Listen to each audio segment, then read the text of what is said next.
Então, a gente vai falar agora sobre genômica evolutiva, com ênfase na evolução de genes e genomas. Então, o que é genoma? Né? O conjunto completo de DNA de um organismo, incluindo todos os seus genes e as regiões não gênicas, né?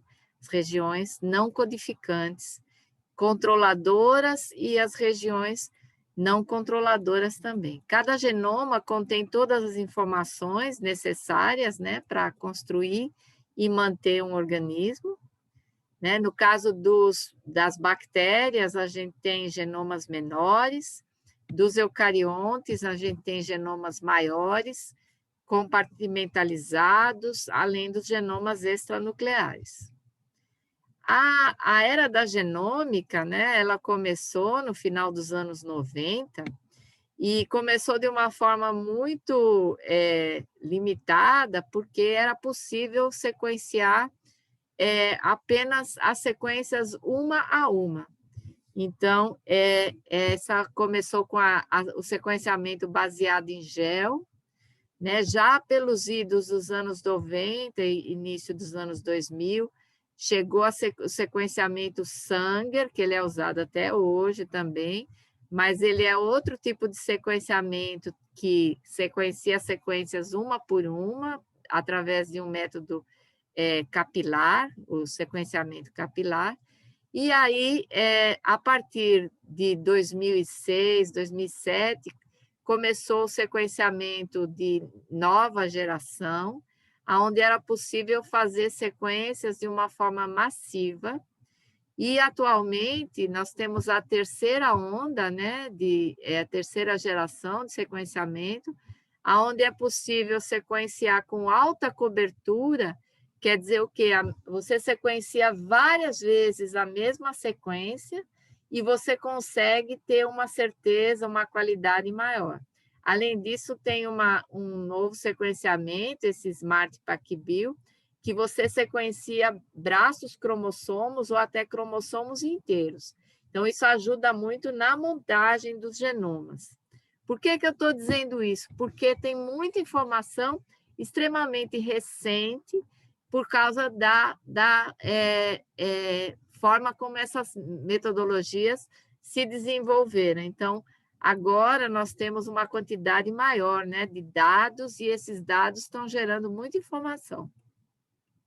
Então, o que é genômica comparativa? Ela se vale da análise de regiões específicas ou de genomas completos, e essas análises visam ao entendimento da evolução dos seres vivos. Comparações podem ser feitas dentro dos genomas, as intragenômicas, ou comparando um genoma com outros genomas. Então, as comparações intragenômicas, elas ajudam você a entender se dentro do genoma quantos genes há, se há regiões redundantes entre os cromossomos daquele genoma, qual a extensão das sequências repetitivas, qual o tipo de sequência repetitiva, se elas se expandiram, se elas se retraíram. E quando você compara esse genoma com outros genomas, que são as comparações intergenômicas, você consegue entender o que eles têm em comum, o que eles têm de exclusivo, e também entender como é que evoluíram, né? Os genes principalmente, mas também as regiões não gênicas. Quando a gente pensa no sequenciamento, tem a questão, né, de que nós temos organismos que são considerados menos complexos, que são os unicelulares, e os multi ou pluricelulares, que são organismos que têm uma complexidade maior e tendem a ter mais genes. Por quê? Porque eles precisam de vários genes associados com comunicação entre células, com diferenciação em diferentes tipos de tecidos, etc. Os unicelulares, né, os procariontes, eles tendem a ter genomas menores. E nos eucariontes, o tamanho do genoma pode variar muito entre organismos diferentes e, às vezes, dentro dos mesmos grupos de organismos. Há uma relação entre essa questão, né, do tamanho do genoma e a complexidade, Então, quando você compara grandes grupos, né, o que ocorre com relação a esse tamanho? Quando você compara uni- e multicelulares e dentro da mesma ordem ou família de organismos. Então, aqui eu coloquei alguns exemplos de organismos, né? Uma planta, um gafanhoto, um homem, uma ameba e um elefante, o elefante asiático. Então, qual organismo vocês diriam, olhando esses organismos, que tem o maior genoma? Qual tem o menor genoma? Então, quando eu pergunto isso na sala de aula, quase todo mundo tende a achar que a ameba tem o menor genoma e que o elefante tem o maior genoma. Né? O tamanho do genoma ele não tem relação direta com, o tamanho, com a duração da geração, né? Daquela espécie. Então, quando a gente pensa nessa questão, antes da era das ômicas, antes que fosse possível sequenciar tantos genomas, se acreditava que genomas maiores indicavam maior complexidade. Inclusive, havia uma concepção errônea de que nós humanos seríamos mais complexos, né? E que nós teríamos o maior genoma e o maior número de genes. Mas essa regra, infelizmente, ela não se aplica, ou felizmente, né? Porque essa concepção era muito presunçosa da parte dos humanos. Mas como é que isso então ocorre, né? Quando a gente olha agora, abrindo esses dados, a gente vê o tamanho desses genomas. Primeiro, esses genomas podem ser avaliados pelo seu comprimento e número de bases, né? Pares de bases, ou numa unidade chamada picograma. O que é picograma? Picograma é uma unidade de peso. Então, se você for pensar, é uma grama, um milésimo de uma grama é um miligrama, um milésimo vai dar um micrograma, um milésimo é um nanograma e um milésimo do nanograma é um picograma. Então, é um peso bem leve, né? Para a nossa concepção de peso. Mas ele pode ser convertido. Cada picograma equivale a 978 megapares de bases. Então, isso pode ser calculado sabendo esse peso, qual o tamanho do genoma daquele indivíduo, daquela espécie. Isso tem sido feito, né? Isso é feito por citometria de fluxo hoje. Mas voltando aqui para a nossa questão, o que a gente observa, né? O homem, ele tem 3,5 picogramas, 3,45 bilhões de pares de bases. A planta já é maior que o homem.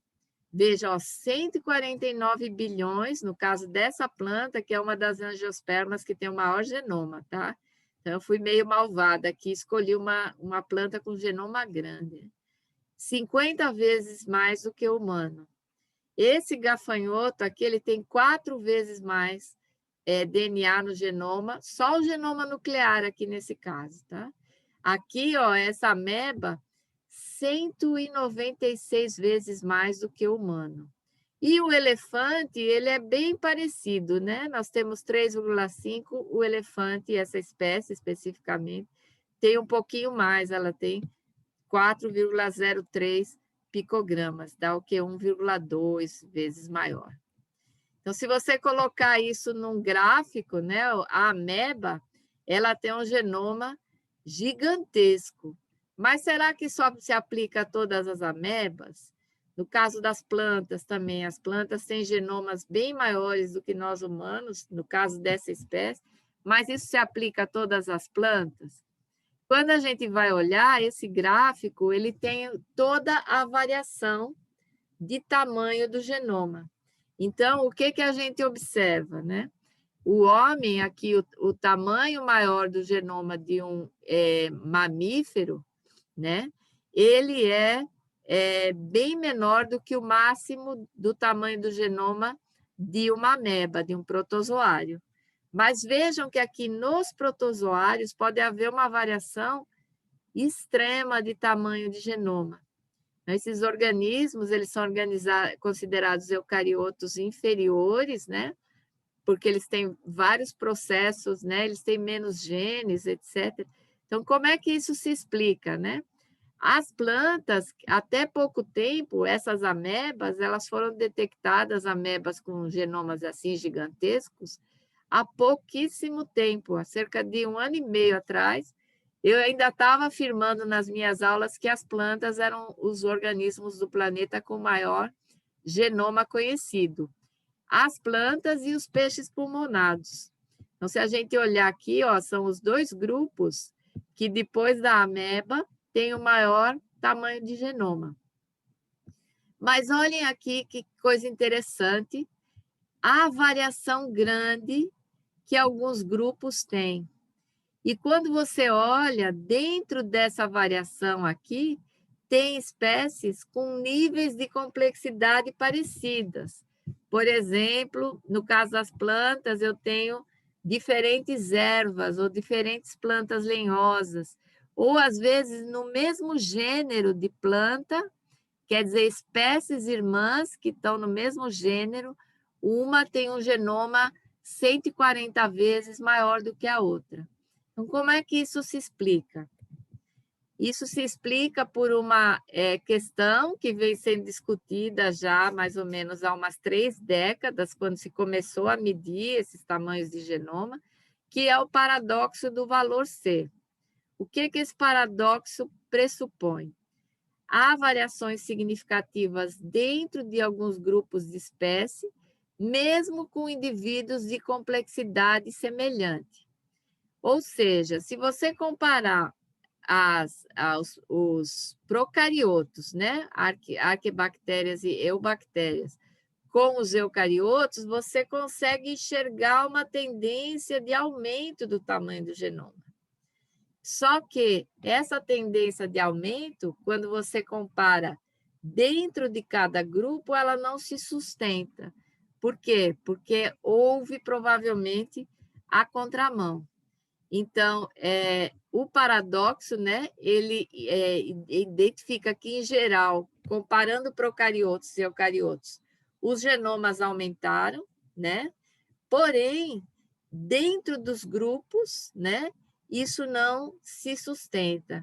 Ou seja, alguns grupos eles fizeram a contramão, eles eliminaram DNA ou acumularam menos DNA nos seus genomas. Então, não há uma relação direta do tamanho do genoma com a complexidade. Isso também se explica por conta daquilo que nós comentamos numa aula anterior, com relação às regiões não codificantes do DNA. Essas regiões não codificantes, elas eram chamadas, até bem pouco tempo atrás, nos anos 90, de DNA lixo, né? Em inglês é junk DNA, né? Como junk food, né? Comida ruim, o DNA era um DNA que não prestava, não era útil, digamos assim, não tinha função. Porém, estudando esse DNA, se percebeu que ele realmente não merecia essa nomenclatura, que esse DNA tinha, sim, uma função, e essas regiões não codificantes, elas têm um papel grande na epigenética. O que é a epigenética? É a área da genética que estuda como, quando, onde e por que um gene é ligado ou desligado.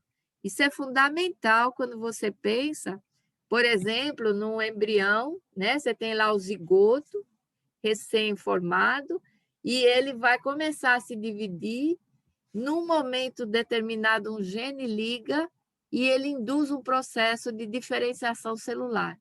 Às vezes, aquele gene só ficou ligado segundos, né? Ou minutos, e num nível até de expressão baixo. Mas se esse gene não ligar, talvez um fígado, um cérebro, um órgão não ia se desenvolver ou diferenciar. Então, isso tudo tem uma hierarquia, como uma coisa orquestrada, e a epigenética é fundamental. Inclusive, vários estudos mostram que alterações no DNA fora dos genes podem provocar diferentes tipos de câncer, por exemplo. Então, se achava sempre que o câncer era o resultado da mutação dentro do gene, o que nem sempre procede. Aqui mostrando características de alguns genomas, né? Então, são todos eucariotos. Quando a gente olha, né, eles têm números cromossômicos diferentes e tamanhos de genomas bem diferentes. Essa planta, a Arabidopsis thaliana, é uma planta modelo, foi a primeira angiosperma que foi sequenciada, que teve genoma sequenciado. Inclusive, ela foi sequenciada e liberada antes do genoma humano. A Saccharomyces cerevisiae, a levedura, né, é bem importante, né, um fungo. Ela foi o primeiro eucarioto sequenciado, porque tem um genoma pequeno, então naquela época era um desafio sequenciar, né? Mas observem bem que, embora o homem tenha um genoma maior do que a Arabidopsis, ele tem menos genes. Então, a Arabidopsis ainda tem mais genes do que eles, né? E comparando com a Saccharomyces, se você fizer uma regra de 3 aqui, proporcionalmente, a Saccharomyces, por milhão de pares de bases, ela tem mais genes. Então, isso a gente chama de densidade gênica. Isso é extremamente importante quando a gente avalia os grandes grupos de eucariotos e compara eles com os procariotos. Então, aqui o que é que está mostrando esse slide? É a região do mesmo gene, o gene que codifica a RNA polimerase, nesses organismos, na bactéria Escherichia coli, na Saccharomyces cerevisiae, a levedura, na Drosophila melanogaster e no homem. Observem que em todos esses organismos, eles pegaram uma sequência de 65 mil pares de bases que contém esse mesmo gene. E aí, o que é que a gente tem que observar aqui? Ó? Na Escherichia coli, essa mesma região tem 57 genes. Na Saccharomyces, 31. Na Drosophila, olha só, cai para 9 genes apenas. E em humanos, só 2 genes. Por quê? Aí a gente enxerga aqui, além dos genes, né? O que nós temos? Essa região em roxo, que são os introns, em amarelo, sequências repetitivas, né? E em branco, sequências intergênicas. Então, à medida que o genoma aumenta, a densidade gênica, né, ela cai. Ela é inversamente proporcional ao tamanho do genoma. Em várias espécies, isso tem sido observado. Os genomas sequenciados, eles obedecem também a uma regra com relação ao tamanho do genoma, né? Então, como os procariotas têm genomas menores, a maior parte dos genomas depositados no banco de genes, o Gene Bank, é dos procariotas, né? Então, bactérias, arquebactérias, né? Principalmente bactérias, né? Vírus, se esperaria que tivesse um número bem maior, mas a questão dos vírus é que vírus são difíceis de isolar. Então, às vezes, você não consegue tão facilmente sequenciar um vírus pela dificuldade de manter o vírus e isolar esse vírus para que ele seja completamente sequenciado. Plasmídeos e organelas também têm sido depositados, muitos, né? Mitocôndrias e cloroplastos. E eucariotos. Veja que os eucariotos, né? Eles têm um número menor de genomas completos depositados, e isso considerando genomas com uma boa cobertura. O que é isso? Significa com quantidade de sequenciamento em nível de que você consiga identificar os cromossomos e você não tenha regiões pouco sequenciadas, né? Aqui mostrando que existem também organismos extintos que podem ter seus genomas sequenciados. Então, aqui tenho alguns exemplos, né, de mamíferos, né, lagartos, anfíbios, insetos, plantas, dinossauros, né, pássaros. Esses genomas de organismos extintos, a extração ela é um desafio, a gente discutiu recentemente na pós-graduação, o que é necessário para você fazer um sequenciamento desse.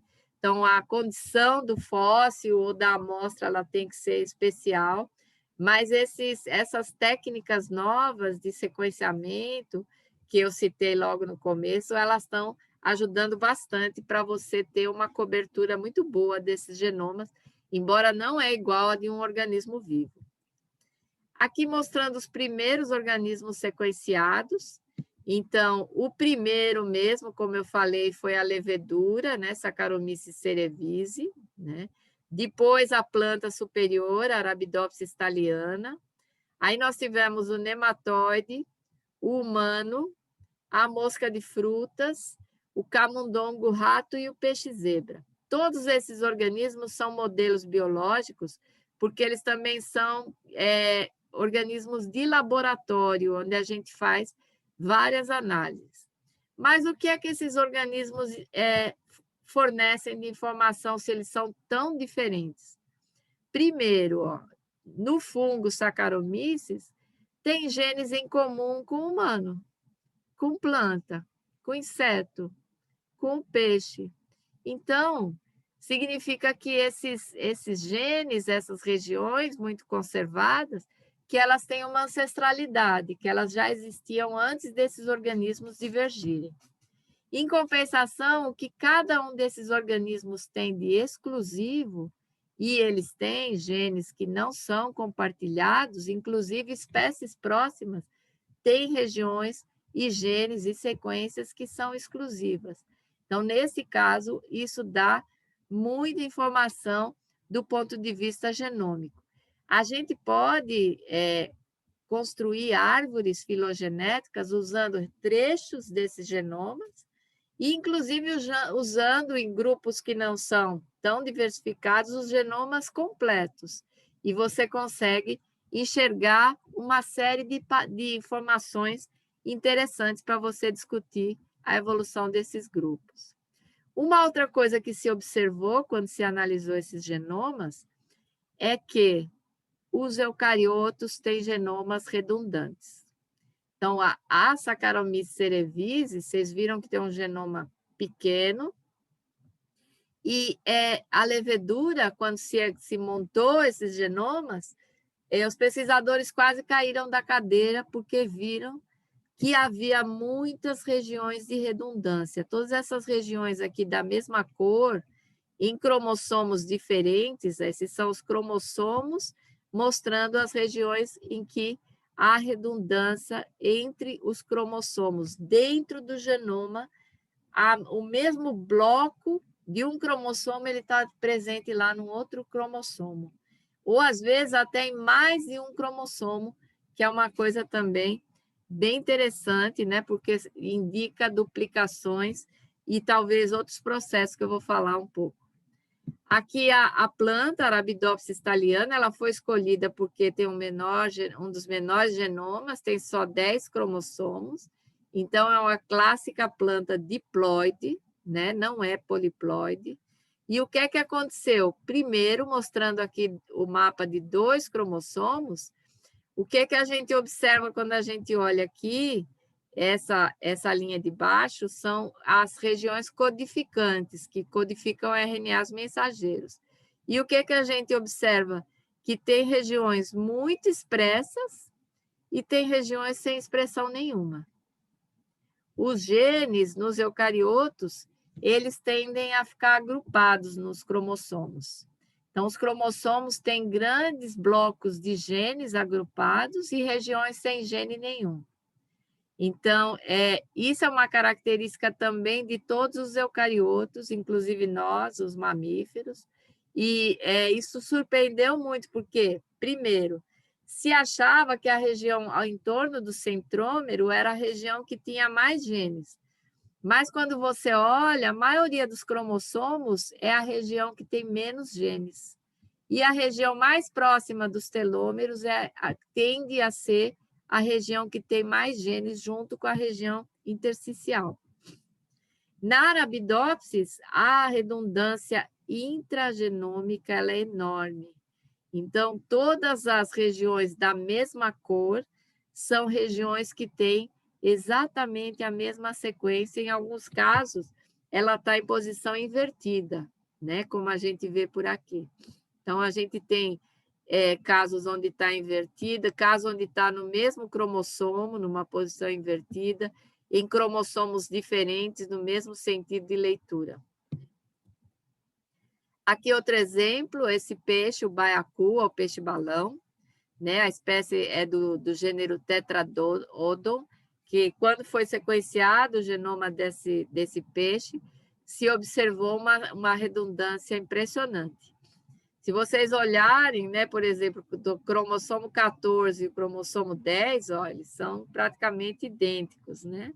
Compensação, o 10 compartilha a sequência com 1. Esses dois, ó, praticamente são os mesmos cromossomos, né? A mesma sequência em 2 cromossomos diferentes. Então, essa redundância mostrou que praticamente todos os eucariotos, eles têm regiões redundantes, tanto no que diz respeito aos genes, como as regiões não codificantes. E ao número de genes, como é que isso se comporta? Então, aqui está mostrando um gráfico, né? Então, aqui nós temos os vertebrados. Aqui, agora que eu vi, tem um erro, são os invertebrados, aqui nematóides, mosquitos, etc. Tá? Então, o que a gente observa? Os mamíferos, parece que eles têm uma constância de 25.000 genes. Esses números aqui, eles são vezes 1.000, tá? 25.000 genes por espécie. Então, você pega humano, chimpanzé, cachorro, vaca, etc., né? Aqui mostrando a galinha, um pouco menos, 23.000. E aqui é aquele peixe que eu acabei de mostrar, o baiacu, né?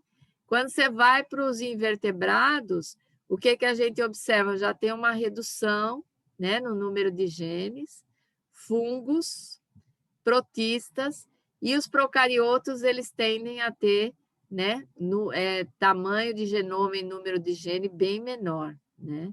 As plantas, eles colocaram 2 exemplos nessa imagem aqui, de plantas diploides, que são 2 plantas modelo, né, a Arabidopsis e o arroz, mas as plantas, quando elas são poliploides, elas têm, em geral, mais de 120.000 genes. Por exemplo, é o caso da cana-de-açúcar, etc., de plantas que têm altos níveis de poliploidia. Uma coisa que intrigou os pesquisadores quando a gente compara esses grupos é que, dentre os procariotos, parece que eles atingiram um platô. E se você for pegar os eucariotos, por exemplo, os vertebrados, também se observa que eles atingiram um platô, ou seja, o número de genes, mesmo que os genomas aumentam ou diminuem por causa do DNA não codificante, o número de genes tende a ser mantido. No caso das plantas, isso é menos visível, né? Porque plantas acumulam muito DNA, né? Mas se considera que essa diferença tem a ver com alguns eventos chamados de eventos macroevolutivos. O que é isso, né? No caso dos procariotos, uma das limitações que os genomas eles se mantêm num tamanho pequeno e um número de genes limitado é a ausência da carioteca. Nos eucariotos, uma das questões que fez com que os sistemas multicelulares aparecessem, os genomas crescessem, o número de genes também, foram as organelas, né? Citoplasmáticas, as mitocôndrias e os plastos, que conferiram uma vantagem evolutiva adaptativa bem interessante. E tem também as duplicações. Então, as duplicações, elas fizeram com que aparecessem cópias, como a gente acabou de mostrar, dentro do mesmo genoma, das mesmas regiões, contendo genes e regiões não gênicas. O que é uma duplicação? Tem mais de um tipo. Um dos tipos é a duplicação segmental, que é uma duplicação que é do mesmo pedaço do cromossomo, aparece 2 vezes, como nessa figura aqui. Então, eu tenho aqui o cromossomo original, aqui o cromossomo com a duplicação. Em geral, isso aparece na meiose, por conta de um erro de pareamento na meiose. Então, como isso acontece, né? Então, tem os 2 cromossomos aqui pareados, normalmente, e aqui um pareamento incorreto, né? Então, ele, ao invés de parear ponta a ponta, ele pareou incorretamente. E o que é que aconteceu aqui? Tem um crossing over aqui, eu vou ter A, B, C, F, G, um cromossomo com uma região deletada, região DE, A, B, C, DE, DF, G, duplicou DE. Essa região duplicada, ela pode, parte dessa região ser silenciada, do ponto de vista da expressão, até para não afetar o balanço da expressão gênica, e aí essa região silenciada, ela tende a acumular mutações, porque isso não vai afetar a expressão, né? Já que ela está epigeneticamente controlada para não ser expressa. Em compensação, a deleção, ela pode ajudar a eliminar DNA de um organismo que tem muitas duplicações ou cópias. É um processo chamado de diploidização, que a gente vai ver daqui a pouco. Então, essas cópias extras, elas acabam fornecendo material evolutivo para aparecimento de novos genes, o que a gente chama de neofuncionalização. Então, aqui mostrando um esquema onde eles consideram eventos de duplicação, né? E eventos de especiação. Então, ao longo do tempo, né? Esses eventos, eles se acumulam e os genes que eram inicialmente semelhantes, ao longo desses eventos de duplicação e especiação, eles vão adquirindo novas funções. Então, os genes aqui com cores diferentes, eles não têm mais a mesma função dos genes ancestrais. Aqui mostrando uma questão, né, onde a gente usa o gene da globina, que é um exemplo clássico de neofuncionalização baseada em duplicação, onde aconteceu o quê? Né? Cada balãozinho desse é um evento de especiação, quer dizer, as espécies divergiram, né? E cada círculo laranja desse é um evento de duplicação. Então, o gene aqui, ele duplicou, né? Ele deu origem a essa linhagem e essa linhagem. Nesse ponto, ele teve a primeira especiação há 600 milhões de anos atrás, né?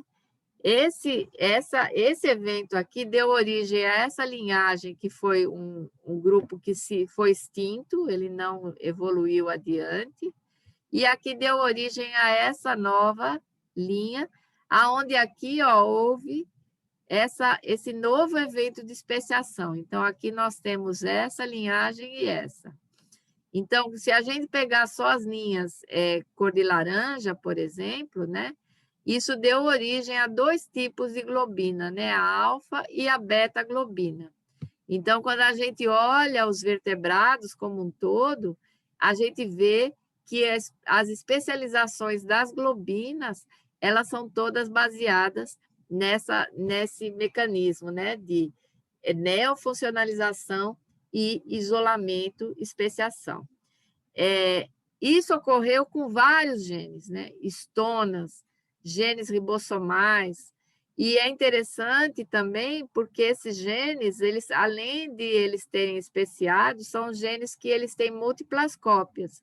Então, nós não temos um gene só de globina, nós temos muitos genes de globina porque a gente tem que sintetizar muita globina, como as estonas, os RNAs ribossomais, etc. A duplicação, então, é o principal mecanismo de origem de novos genes. Ela ocorreu em todos os grandes grupos de eucariotos, né? A cópia do gene eventualmente é silenciada, né? E essa cópia ela é passível, mais propensa a neofuncionalizar, mas também podem ser gerados pseudogenes. Então, quando a gente sequencia um genoma, a gente identifica genes que são genes quebrados, genes que não têm função, e, em geral, esses genes não se expressam mais porque eles permanecem silenciados, né? O fato de haver a neofuncionalização está por trás também do aparecimento de famílias gênicas, que são genes que têm muitas variantes e têm uma origem comum em um gene antigo ancestral. Por exemplo, esse é o caso das quinases, né? A gente tem quinases, são genes associados com regulação de expressão, indução de cascatas de sinais, e tem muitos tipos de quinases, assim. É chamada de uma superfamília gênica, que ela envolve várias famílias gênicas. Todas elas se caracterizam porque tem uma região conservada, um domínio conservado, chamado domínio quinase. Então, aqui mostrando o outro processo, além da duplicação segmental, que é a poliploidia, né? A poliploidia, hoje, a moda em estudos de evolução é chamar de WGD, ou Whole Genome Duplication, que seria a duplicação do genoma inteiro, né? Então, aqui esse esquema, ele mostra que, considerando os grandes grupos de eucariotos, vejam que aqui em procariotos não ocorreu poliploidia, né, em nenhum momento. Mas nos grupos dos eucariotos, ao longo da evolução, várias vezes isso ocorreu, e em vários grupos isso foi seguido de um processo chamado de diploidização. Então, após a duplicação do genoma, houve um processo de diploidização. Então, isso explica porque nem todos os segmentos, quando a gente faz aquelas análises que identifica a redundância intragenômica das regiões, tem regiões que aparecem várias vezes e tem regiões que aparecem uma única vez. Então, como é que isso acontece, né? Esse processo de diploidização, ele aqui está mostrando uma região de um cromossomo, ela duplicou, né? Então, essa região, ao longo da evolução, né? Parte dela, digamos que foi silenciada, e à medida que essa região foi silenciada, ela pode ser eliminada, que ela não vai afetar o fenótipo, né? Então, além da neofuncionalização, nós temos essa eliminação, essa degeneração de regiões específicas. Por que isso? Porque, em muitos casos, você não precisa de duas cópias daquela sequência para que o organismo funcione. A dosagem gênica ela é muito delicada e ela não pode ser desequilibrada. Então, algumas regiões é vantajoso manter as duas cópias e deixar elas funcionais, outras regiões não. Então, ao longo da evolução, isso vai acontecendo de uma forma aleatória, e isso, alguns indivíduos, né, eles sobrevivem e eles têm uma adaptação, um desempenho melhorado por conta disso. Uma coisa que eu queria comentar com relação à evolução genômica, que a gente também estuda, é a questão da conservação da ordem dos genes numa região do cromossomo, que é chamada de microcintenia, e a conservação dos blocos de genes entre espécies diferentes, até em alguns casos de espécies distantemente relacionadas. Então, aqui eu estou mostrando um exemplo de comparando a videira com a pera, e essas regiões aqui que estão mostradas, elas têm os mesmos genes, só que eles estão espaçados de formas diferentes, mas a ordem do gene está conservada, né? Eu tenho um artigo que eu publiquei, que é onde o grão de bico ele tem conservação de 18 genes iguais no mesmo cromossomo que é homólogo de Arabidopsis thaliana, né? Isso é microcintenia, ordem do gene. Agora, tem também a ordem dos grandes blocos, né, dos cromossomos. Isso a gente chama de macrocintenia, que seria uma comparação como essa que está sendo feita aqui, de humano com lêmure. Olha a distância evolutiva do humano com lêmure, né? Mas vejam, ó, que tem regiões extremamente ainda conservadas entre esses organismos, enquanto algumas outras regiões elas já têm um pouco mais de modificação. Então, essa análise dessa conservação, ela é bem interessante. No caso da microsintenia, é interessante que essa ordem dos genes, em alguns grupos de genes, alguns desses grupamentos, clusters, como eu falei, ela tende a ser muito conservada entre organismos de um mesmo grande grupo, né? E isso parece que tem uma importância. Então, da mesma forma que os genes, tem essa questão do mistério dos desertos gênicos. Então, o que é isso, né? Regiões intergênicas, você tem um bloco de genes aqui, um bloco de genes ali. Entre esses blocos de genes, tem uma região sem gene nenhum, que seria o chamado deserto gênico.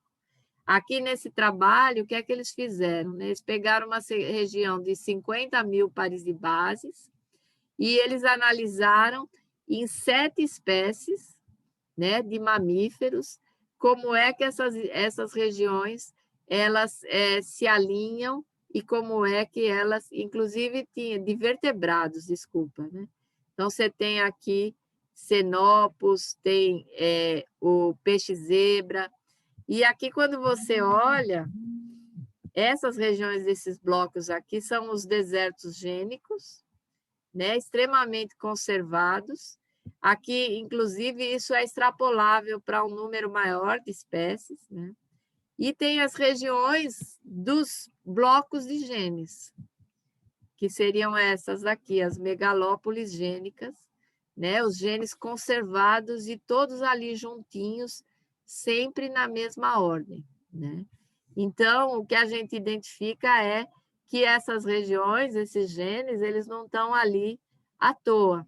Quando você vai olhar esses genes, eles têm uma relação de função. Então, muitas vezes, eles pertencem à mesma via metabólica e eles, às vezes, são corregulados. Então, quando um gene está ativo, o outro gene, em seguida, ele é ativado também. E, às vezes, as proteínas produtos desses genes, elas precisam interagir para que alguma função metabólica daquele organismo ocorra. Dito isso tudo, esses genomas, eles ainda sofrem uma influência grande da transferência horizontal de genes, né? Em inglês, HGT, né? Se fala muito da transferência horizontal de genes no âmbito de bactérias, entre as bactérias, por conta daqueles processos que eu expliquei, mas não se fala tanto, e entre bactérias e humanos, né? Pelo processo de invasão, infecção, etc. Mas vários estudos têm mostrado que essa transferência horizontal, ela também ocorre em organismos que têm grande contato, que eles ocupam, às vezes, o mesmo ambiente, e aqui está mostrando, é um exemplo de um artigo onde eles geraram uma filogenia, inclusive é uma das coisas que mais deturpa, atrapalha as filogenias, né? São homoplasias, como vocês viram, é a transferência horizontal. Então, aqui mostrando, né, a transferência entre plantas e outros grupos, e isso pode ir e vice-versa, né? Então, essas análises, elas são bem complicadas, né? Aqui mostrando na base, né, dessa árvore a interferência, né, da mitocôndria e dos plastos, que também foi um tipo de transferência horizontal. E só para finalizar, eu queria dizer que tem alguns projetos muito ambiciosos que foram lançados recentemente. Infelizmente, o Brasil não está participando desses projetos, a gente está numa situação um pouco difícil, né, com relação à pesquisa, mas tem alguns projetos envolvendo intenção de se sequenciar genomas completos de um grande número de espécies, né? Então, esse projeto aqui, que ele é capitaneado pelo Instituto Smithsonian, ele pretende sequenciar 1,5 milhão de genomas de espécies de procariotos, eucariotos, e, inclusive, a intenção é começar explorando grupos onde a gente até hoje não tem informação praticamente nenhuma. A gente, às vezes, tem informação parcial de algum gene, de alguma região. Então, até o momento, bem sequenciados, com uma boa cobertura, nós só temos cerca de 3.500 espécies de eucariotos. Então, e só cerca de algumas centenas na qualidade que a gente chama de genoma de referência. Então, era isso, eu tive que correr um pouco, que é um assunto muito complexo, mas eu espero que isso tenha despertado o interesse de vocês e a gente pode conversar mais.